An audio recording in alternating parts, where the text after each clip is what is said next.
P of এ এর উপাদান সংখ্যা হবে 2 টু দি পাওয়ার n সংখ্যক। n হচ্ছে উপাদান সংখ্যা। n হচ্ছে এর উপাদান সংখ্যা। এর উপাদান সংখ্যা হচ্ছে 2 টি। তাহলে পি অফ এ এর উপাদান সংখ্যা হবে 2 টু দি পাওয়ার 2 মানে 4 টি। আমরা ব্যাপারটা বুঝতে পেরেছি। 4 টি হবে। আচ্ছা। এই কোশ্চেনটা অন্যভাবে বলতে পারে। পি অফ এ এর উপাদান সংখ্যা কয়টি না বলে বলতে পারে এরকম এ এর উপসেট সংখ্যা কয়টি? অ্যান্সার একই হবে। এ এ এর এ এর উপসেট সংখ্যা কয়টি? এর অ্যান্সার কিন্তু একই হবে। এর এর মধ্যে উপাদান আছে ২ টা। আর এর উপসেট সংখ্যা হবে ৪ টা। উপসেট সংখ্যা হবে ৪ টা। তো উপসেট কি সেটা আমরা কি জানি? না জানলে আমি একটু দেখাই দিই। এ এর উপসেট সমূহ। উপসেট সমূহ আমি একটু লিখে দেখাই। তো এ এর উপসেট সমূহের মধ্যে প্রথম উপসেটটা হচ্ছে 2, 3, দ্বিতীয়টা হচ্ছে শুধু একটা কম 2, তারপরে 3 আর একটা হচ্ছে ফাঁকা সেট। তাহলে এর উপসেট সংখ্যা হচ্ছে 4 টা। মানে উপসেট সংখ্যা হচ্ছে 2 টু দি পাওয়ার n সংখ্যক। ওকে? এখন যদি বলি বলতো প্রকৃত উপসেট সংখ্যা কয়টি? এখানে উপসেট সংখ্যা তো 2 টু দি পাওয়ার n মানে এখানে 2 to the power 2 equal to 4 টি। তাই তো? এখন আমি যদি বলি প্রকৃত উপসেট সংখ্যা কয়টি? প্রকৃত উপসেট সংখ্যা প্রকৃত উপসেট সংখ্যা কয়টি? তাহলে প্রকৃত উপসেট সংখ্যা কি হবে জানো? সেটা হবে এখানে টোটাল উপসেট সংখ্যা যতগুলো আছে তার থেকে একটা মাইনাস। একটা মাইনাস কোনটা মাইনাস? এই যে এইটা মাইনাস। এটা প্রকৃত উপসেট না। এটা প্রকৃত উপসেট না। এটা ছাড়া বাকি ৩ টাই প্রকৃত উপসেট। হ্যাঁ? তার মানে প্রকৃত উপসেট সংখ্যা হবে এখানে ৩ টি। তো সূত্র যদি আমি লিখি প্রকৃত উপসেট সংখ্যার সূত্র হচ্ছে 2 টু দি পাওয়ার n নিচে হচ্ছে -1। তো 2 টু দি পাওয়ার n মানে 2 টু দি পাওয়ার এখানে 2 -1 মানে 4 -1 ইকুয়াল টু 3।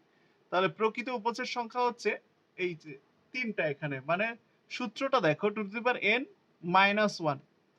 আচ্ছা। এখন কথা হচ্ছে যে এইখানে এইটা বাদ যাবে। কোনটা? যেটা একদম ১ম সেটের সাথে মিলে যাবে। মানে যে সেটের উপসেট সংখ্যা বের করছো, উপসেট সমূহ বের করছো, সেই সেটের সাথেই তো এটা মিলে গেছে ১ম টা। এজন্য ওটা বাদ। যেটা মিলে যাবে ওটা বাদ। ওকে? এই হচ্ছে ব্যাপার। আরেকটা হতে পারে এরকম a ইকুয়াল টু ফাঁকা সেট। অতএব P of A equal to কি হবে?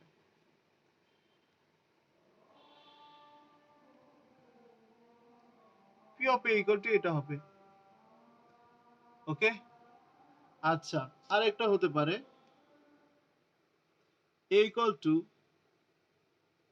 এটা। হতে পারে। তাহলে তখন P of A equal to কি হবে জানো? এটা যদিও বেশি হয়ে যাচ্ছে, সমস্যা নাই। এইটা তখন আর ফাঁকা সেট হিসাবে কাউন্ট করা যাবে না। এটা একটা সেট হিসাবেই কাউন্ট করতে হবে। ঠিক আছে? তার মানে এইটা এবং এর বাইরে ফাঁকা সেট।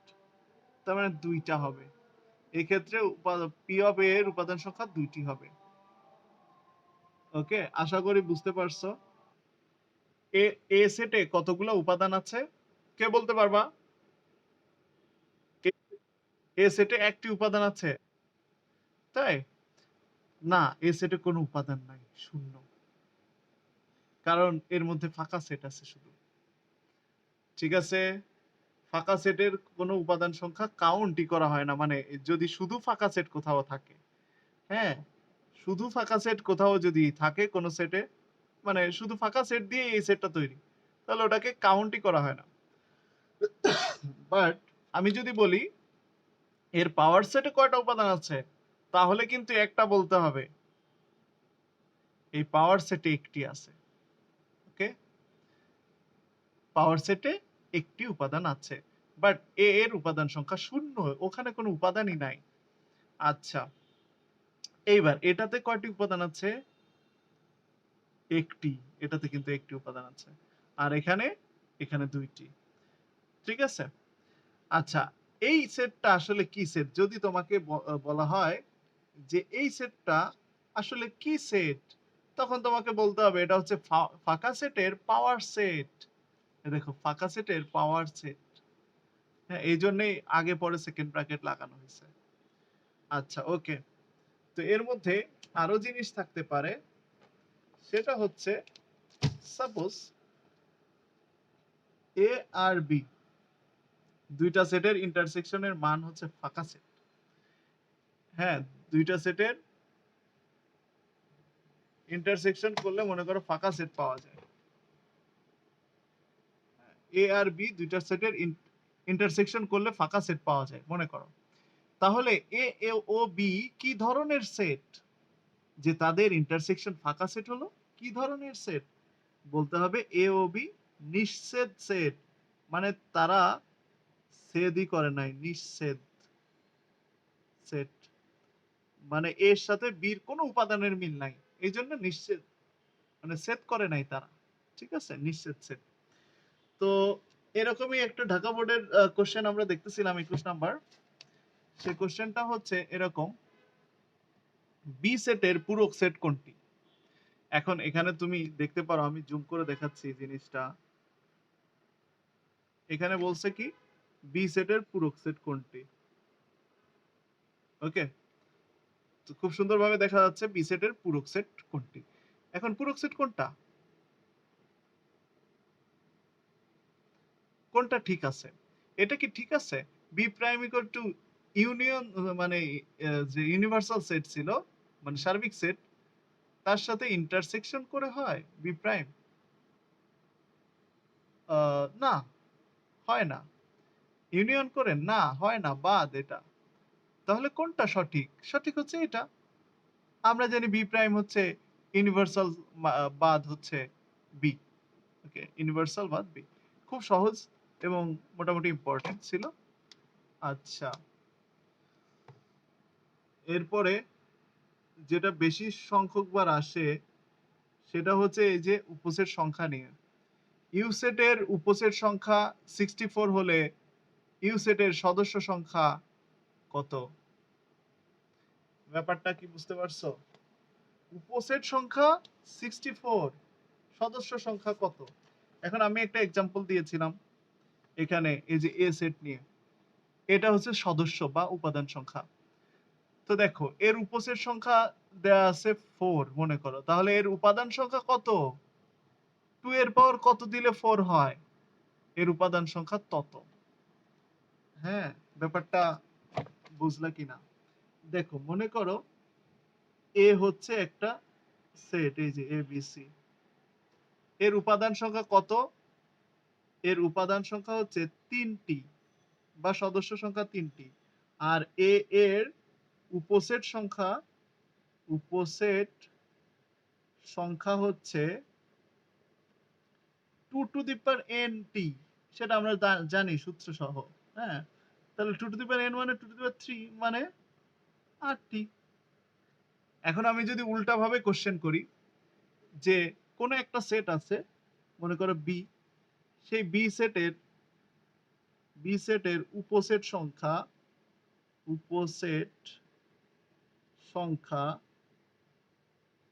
ইকুয়াল টু হচ্ছে 64 মানে উপসেট সংখ্যা ৬৪ টা আছে। তার মানে বি সেটের উপাদান সংখ্যাকে আমাদের n ধরতে হবে। আর আমরা জানি 2 টু দি পাওয়ার n সমান ওই 64 হয়। মানে উপাদান সংখ্যার কে 2 এর পাওয়ার করলে যা পাওয়া যায় সেটাই হচ্ছে উপসেট সংখ্যা। তাই না? আমরা জানি উপসেট সংখ্যা 2 টু দি পাওয়ার n। এখানে উপসেট সংখ্যা হচ্ছে 64 বা আমরা এই উপসেট সংখ্যার সূত্রটা বসিয়ে দিলাম 2 টু দি পাওয়ার n। এখন আমরা দেখব এটা 2 টু দি পাওয়ার কত করলে এটা আসে। 2 টু দি পাওয়ার 6 করলে আসে। তার মানে n ইকুয়াল টু 6। সো উপাদান সংখ্যা হচ্ছে 6 টি। ওই সেটের উপাদান সংখ্যা হচ্ছে 6 টি। তাহলে কোন সেটের উপসেট সংখ্যা যদি দেয়া থাকে 64 তাহলে উপাদান সংখ্যা কিন্তু খুব সহজেই আমরা বের করে ফেলতে পারবো। একইভাবে আমি আরেকটা কোশ্চেন করছি। আ সাপোজ বলা হলো কোন সেটের উপসেট সংখ্যা, প্রকৃত উপসেট সংখ্যা, প্রকৃত উপসেট সংখ্যা, প্রকৃত উপসেট সংখ্যা হচ্ছে 65। প্রকৃত উপসেট সংখ্যা 65। তাহলে তুমি কি বলবা? তুমি প্রকৃত উপসেট সংখ্যার যে সূত্র 2 টু দি পাওয়ার n নিচে -1 এটা ইকুয়াল টু বসাই দিবা এখানে। বসাই দিয়ে তারপরে তুমি ওই সেটের উপাদান সংখ্যা বের করতে পারো। ওটা ওই পাশে গেলে সরি এটা মনে করো 63।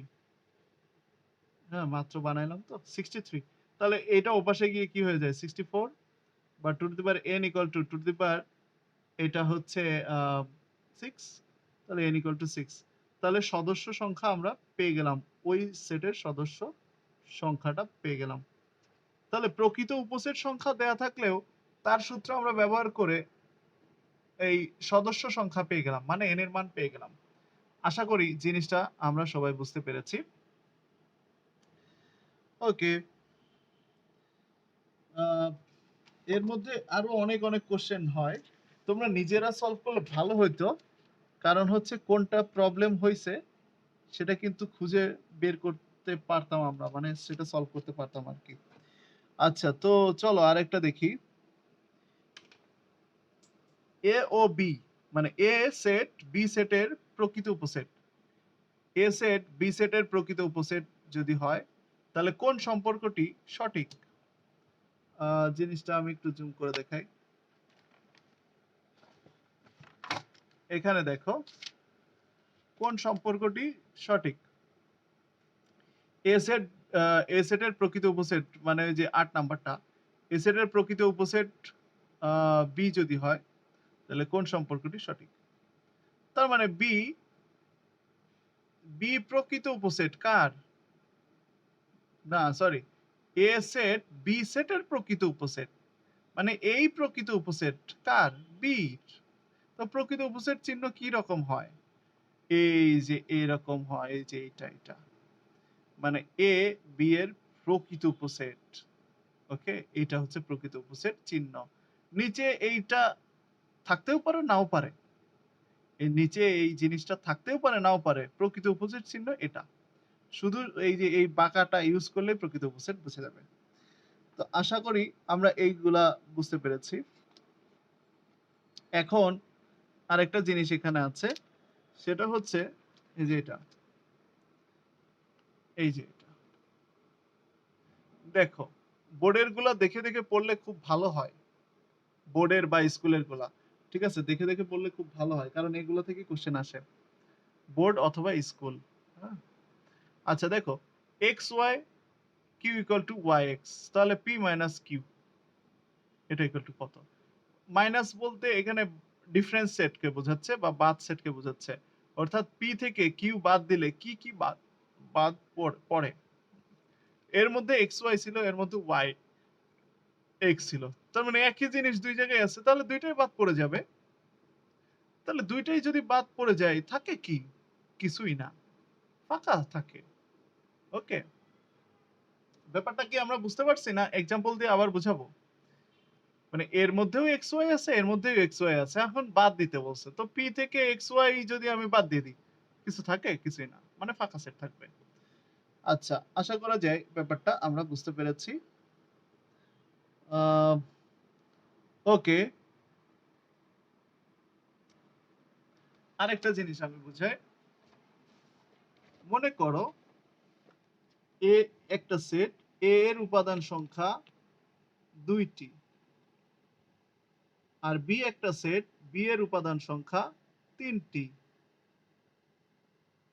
তাহলে বলো তো এ ক্রস বি এর উপাদান সংখ্যা কয়টি? এর উপাদান সংখ্যা কয়টি?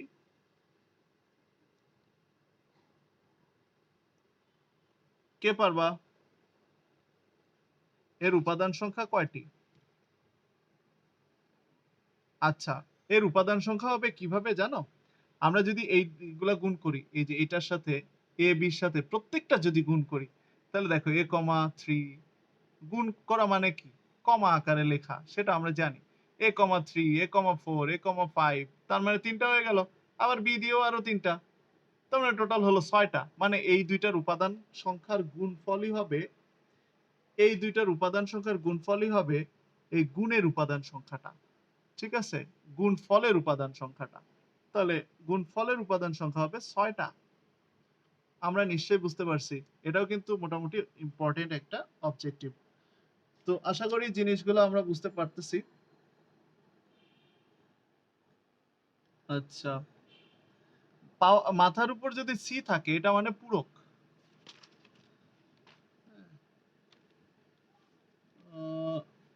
এছাড়া আর তেমন কোনো কোশ্চেন এই চ্যাপ্টার থেকে দেখি না খুব একটা যে ইম্পর্টেন্ট। হ্যাঁ, এগুলা ছাড়া আর খুব একটা ইম্পর্টেন্ট কোশ্চেন এই চ্যাপ্টারে নাই। তবে কিছু, কিছু কোশ্চেন দেখা যেতে পারে যেমন হচ্ছে এই যে এটা।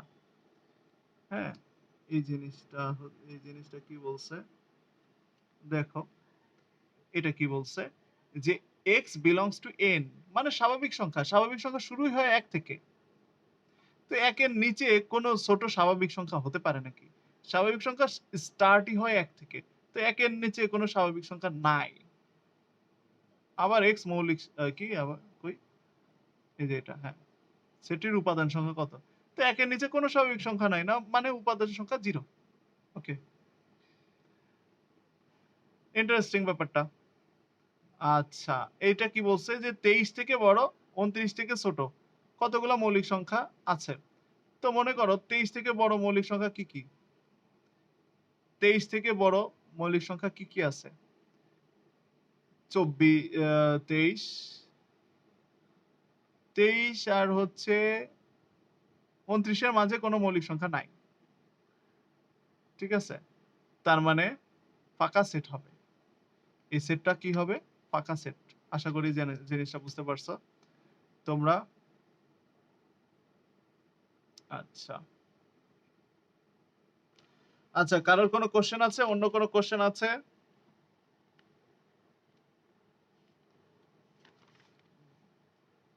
আচ্ছা, কোনো কোয়েশ্চেন নাই। তাই তো? তো এই চ্যাপ্টার থেকে মনে হয় মোটামুটি এগুলাই আমরা পারবো আশা করি। হ্যাঁ? এই চ্যাপ্টার নিয়ে আর কোনো প্রবলেম হবে না মনে হয়। হ্যাঁ, ইম্পোর্টেন্ট কোয়েশ্চেন গুলো আমি আলোচনা করে ফেলেছি। এরপরে ৪ নাম্বার চ্যাপ্টার।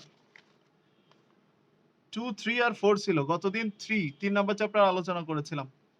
তো আজকে একটু ৪ নাম্বার চ্যাপ্টারটা আলোচনা করে দিই, যাতে শেষ হয়ে যায়। তোমাদের কিন্তু পড়া মানে সমস্যাগুলো দেখার কথা ছিল। তোমরা কেউ দেখোনি। হ্যাঁ, আমার তাই মনে হচ্ছে যে কেউ দেখোনি। আচ্ছা। তো চলে যাই আমরা ৪ নাম্বার চ্যাপ্টারে।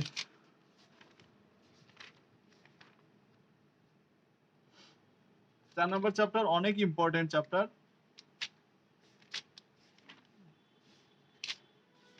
৪ নাম্বার চ্যাপ্টারের ইয়ারগুলা কই?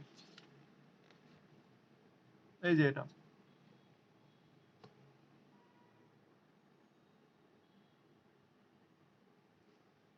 অনেক ইম্পোর্টেন্ট এগুলা। কিছু, কিছু ইম্পোর্টেন্ট জিনিস যেটা আমি খাতায় লিখে বুঝাই দিই। তারপরে অন্য কিছু বুঝাই।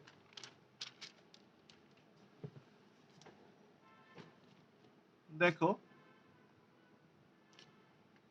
এই ৪ নাম্বার চ্যাপ্টার থেকে অনেক সময় আসে যে a to the power 0 equal to 1 এখানে শর্ত কি? এখানে কন্ডিশনটা কি? কন্ডিশনটা হচ্ছে a is greater than 0 but a is not equal to 1 এটা কন্ডিশন। এটা অনেক ইম্পর্টেন্ট এমসিকিউ ৪ নাম্বার চ্যাপ্টার থেকে। হ্যাঁ, ৪ নাম্বার চ্যাপ্টার থেকে অনেক ইম্পর্টেন্ট এমসিকিউ। অনেক ইম্পর্টেন্ট এমসিকিউ এটা। ২ নাম্বার। ২ নাম্বার এমসিকিউ হতে পারে এরকম যে x to the power a equal to y to the power b এটা হলে a equal to b কখন হবে? ঠিক আছে? পাওয়ার দুইটা কখন সমান হবে বা x ইকুয়াল টু y কখন হবে? x ইকুয়াল টু y, হ্যাঁ, x ইকুয়াল টু y মনে করো আছে, তাহলে এই দুইটা ইকুয়াল কখন হবে? এখন এরকম একটা কোশ্চেন বইতে আছে, দাঁড়াও আমি বই থেকে দেখাচ্ছি জিনিসটা। বই কই, এটা তোমরা একটু বই থেকে দেখে নিতে পারবা নিজেরাই, বই পড়তে হবে, হ্যাঁ, 4 নাম্বার চ্যাপ্টারের জন্য বইটা একটু দেখতে হবে। তো আমি একটু দেখাই দিচ্ছি বইটা বের করে। ওকে, 1 মিনিট।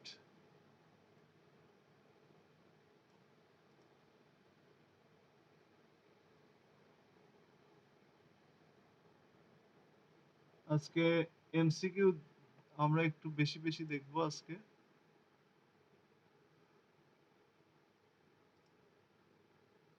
আর ম্যাথে কোনো প্রবলেম থাকলে অবশ্যই ম্যাথ নিয়েও আমরা আলোচনা করতে পারবো, সমস্যা নাই, সময় আছে। আচ্ছা, তোমরা একটু দেখো, তোমরা একটু এখানে দেখো, এখানে অনেক জিনিস আছে তাই না? এখানে বিভিন্ন অবজেক্টিভ ও আছে, এই যে দেখো অবজেক্টিভ, ঠিক আছে? যেমন এইখানে একটা অবজেক্টিভ আছে,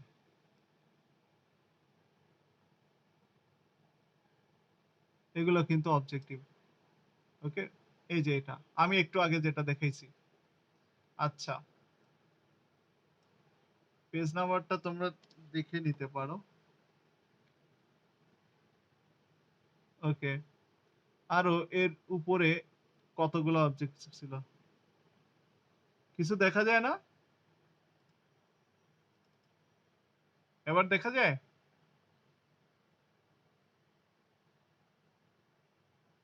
মাত্র আসলো? আচ্ছা, ওকে।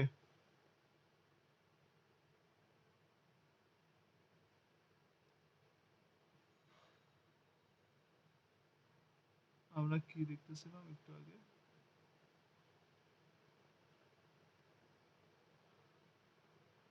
ও আচ্ছা আচ্ছা, এই যে এইটার সরি, এই যে এইটা দেখো,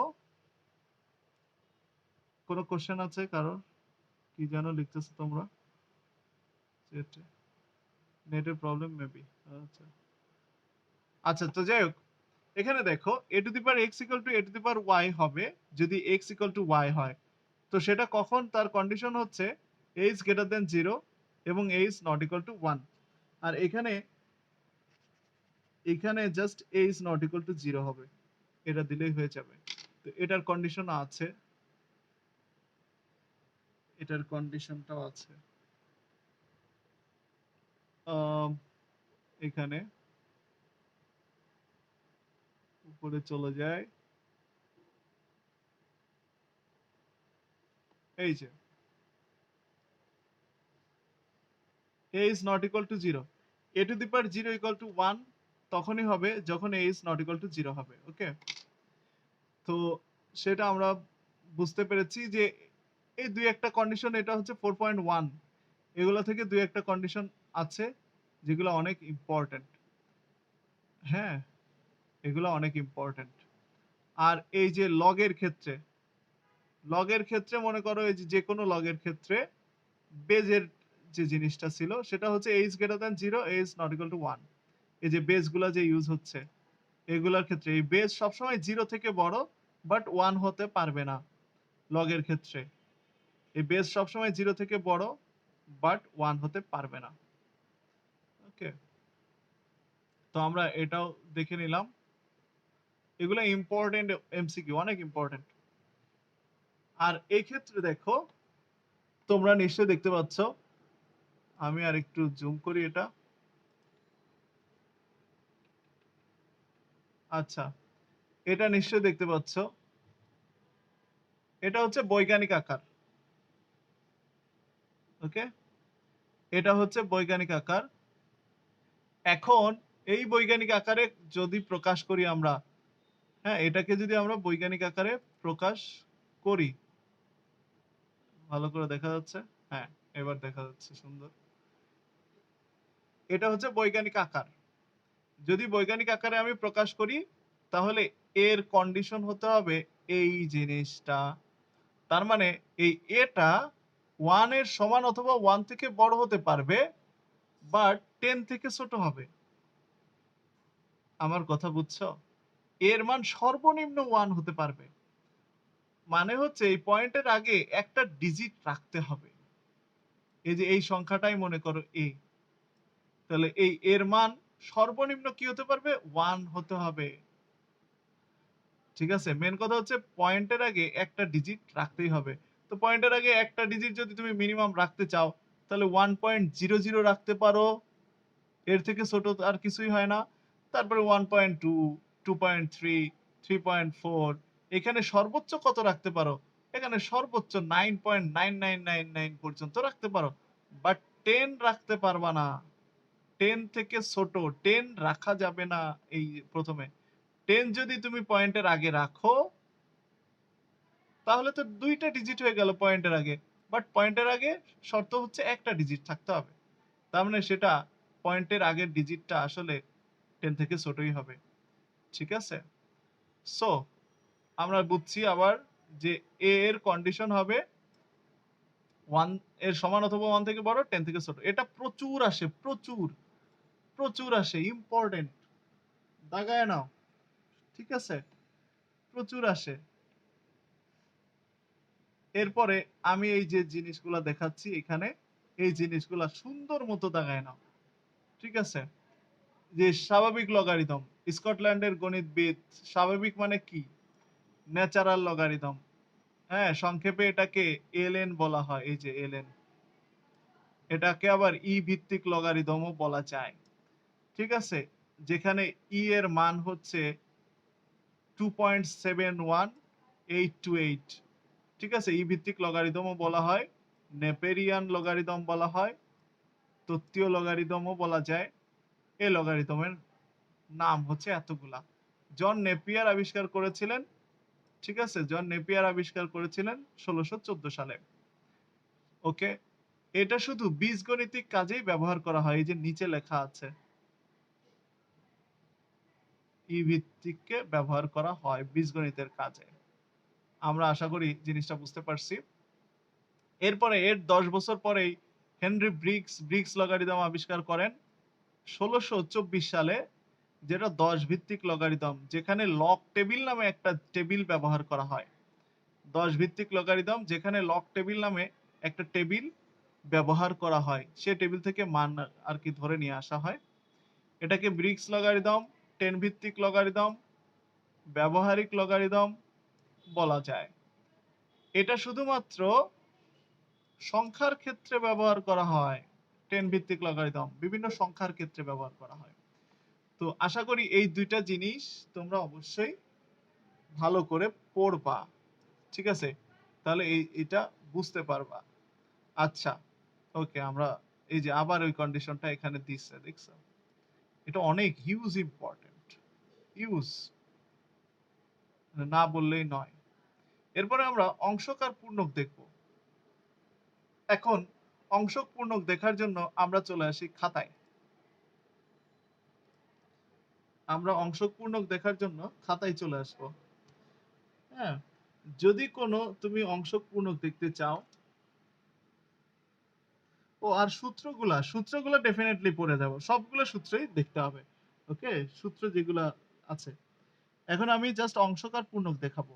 তো মনে করো 0.000035 বা 36 এই একটা সংখ্যা আছে। এটাকে বৈজ্ঞানিক পদ্ধতিতে প্রথমে প্রকাশ করতে হবে। তো বৈজ্ঞানিক পদ্ধতিতে প্রকাশের নিয়ম হচ্ছে পয়েন্টের আগে একটা ডিজিট রাখতে হবে। তো দেখো পয়েন্টের আগে একটা ডিজিট 0 আছে। 0 থাকলে হবে না।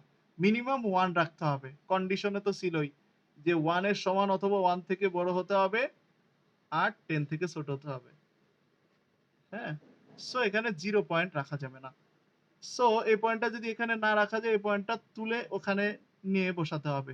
এই 3 এর পরে, মানে 1 ডিজিট পরে। ওকে? তাহলে এটা পয়েন্টটা পিছাতে হচ্ছে কত ঘর? ১, ২, ৩, ৪, ৫ ঘর। তার মানে 3.6 ইন্টু 10 টু দি পাওয়ার, যেহেতু পিছাতে হচ্ছে তাহলে -5, পয়েন্টটা যদি আমরা পিছাই তাহলে -5। ওকে, মানে পাওয়ারটা মাইনাস হয়ে যাবে, 5 ঘর পিছাইছি এজন্য পাওয়ারটা -5 হয়ে গেছে। এই যে জিনিসটা বৈজ্ঞানিক পদ্ধতিতে প্রকাশ করার পরে যে জিনিসটা তুমি পাওয়ার হিসাবে পাচ্ছ, এটাকেই বলা হয় সাধারণ লগের পূর্ণক। ওকে, এই সংখ্যাটির সাধারণ লগের পূর্ণক হচ্ছে -5। করবো আমি। তো এখানে দেখো সাধারণ লগের পূর্ণক, এই যে 10 এর মাথার উপর আছে না, তাহলে এই -5 10 এর মাথার উপর যেহেতু আছে, এটাই হচ্ছে সাধারণ লগের পূর্ণক। সাধারণ লগ কাকে বলে জানো? 10 ভিত্তিক লগারিদমকে। আর স্বাভাবিক লগ কাকে বলে? ই ভিত্তিক লগারিদমকে স্বাভাবিক লগ বলা হয়, যেটাকে সংক্ষেপে ln ও বলা হয়। ঠিক আছে? আচ্ছা, তো সাধারণ লগের পূর্ণক হচ্ছে -5, যেটাকে আমি 5 টু দি পাওয়ার এটাও বলতে পারি। মানে ওই মাইনাসটা মাথার উপরও নিয়ে রাখতে পারি। এটাই হচ্ছে পূর্ণক বের করার সিস্টেম। কিন্তু তুমি যদি অংশক বের করতে চাও তাহলে সেটাও খুব সহজ। জাস্ট এই জিনিসটাকে লক করো, 10 বেজ লক করে দাও, তাহলেই চলে আসবে অংশক। অংশকের মান কখনো 1 মানে 1ও হয় না, 1 এর আগ পর্যন্ত হয়, মানে 0 পয়েন্ট সামথিং সবসময়। নেগেটিভও হয় না, কিন্তু 0 আর 1 এর মধ্যে থাকে। অংশকের মানটা সবসময় 0 আর 1 এর মধ্যে থাকে। মনে করো এটা অংশক, 0 আর 1 এর মধ্যে থাকে। ব্যাপারটা বুঝতে পারছি? অংশকের মানটা, তো অংশকের মান তুমি বের করে ফেলো। এর জন্য তোমার ক্যালকুলেটর ইউজ করতে হবে। 10 বেজ লগ, মানে ক্যালকুলেটরে যে লগটা আছে অটোমেটিক সেটা 10 বেজ লগই। লগ 3.6, এটা যদি করো তো দেখবা 0.5563, মোটামুটি 5টা ডিজিট পর্যন্ত তুমি নিবা। তো 0.5563630, মোটামুটি 5টা ডিজিট পর্যন্ত আমরা নিলাম। তো এটাই হচ্ছে অংশক। তাহলে অংশক বের করা খুব সহজ। কিভাবে? ওই বৈজ্ঞানিক পদ্ধতিতে আমরা প্রকাশ করব, তারপরে এই যে 10 এর পাওয়ার যেটা তৈরি হবে সেটাই হবে আমাদের পূর্ণক। মাইনাস থাকলে মাথার উপর মাইনাস দিয়ে দিব, আর অংশক হবে এই যে আগের টুকুর 10 টু দি পাওয়ারের আগের টুকু, এর 10 বেজ লক করলেই যেটা আসবে সেটাই হবে অংশক। এখন কথা হচ্ছে, আমরা কি বৈজ্ঞানিক পদ্ধতি ঠিকভাবে নির্ণয় করা শিখে ফেলেছি নাকি শিখি নাই? এই পয়েন্টটা আমি 5 ঘর পিছালে কিন্তু হয়ে যাবে আমার বৈজ্ঞানিক পদ্ধতি। ঠিক আছে, যেহেতু 5 ঘর পিছাইছি এই জন্য 3.6 লিখে 10 টু দি পাওয়ার -5 লিখতে হবে। কিন্তু আমি যদি এরকম কোনো সংখ্যা লিখি, এখন পয়েন্ট কোথায় আছে? পয়েন্ট কোথাও নাই, কোথাও নাই মানে লাস্টে আছে, কোথাও নাই মানে লাস্টে আছে। তো লাস্টে থেকে তুমি কয় ঘর আগে নিয়ে আসবা? পয়েন্টের আগে একটা ডিজিট রাখতে চাইলে এখানে নিয়ে আসতে হবে। তার মানে তুমি এটাকে 6.4 লিখতেছ। তো 1 2 3 4 5 6 7 ঘর আগে নিয়ে আসতেছ, তাহলে 10 টু দি পাওয়ার +7 আগায় নিয়ে আসলে 10 টু দি পাওয়ার 7।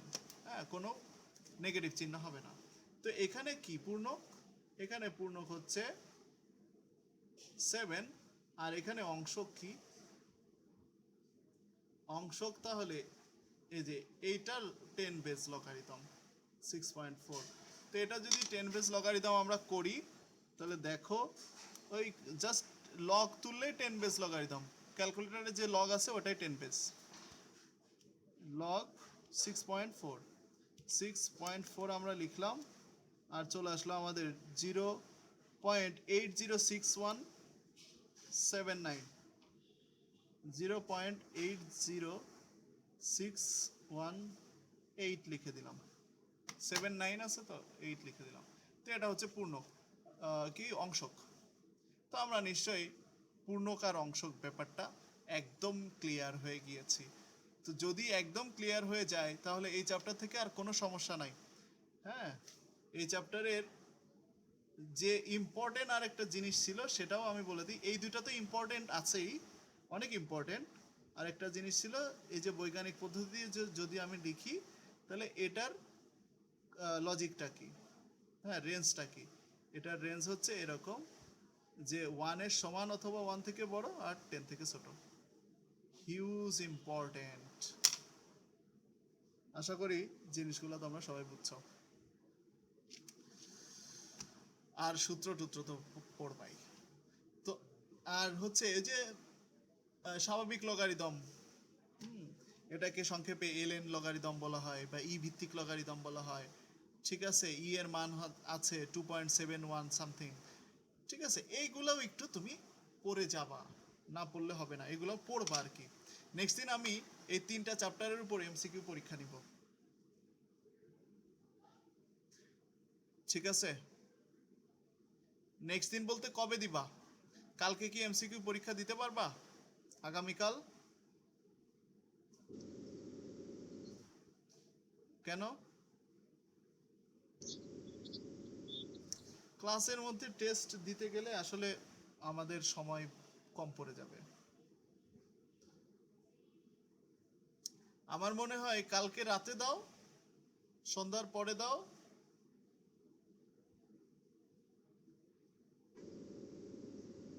না স্যার, কি সামনে পরীক্ষা, আবার কি, কোথায় যাবা?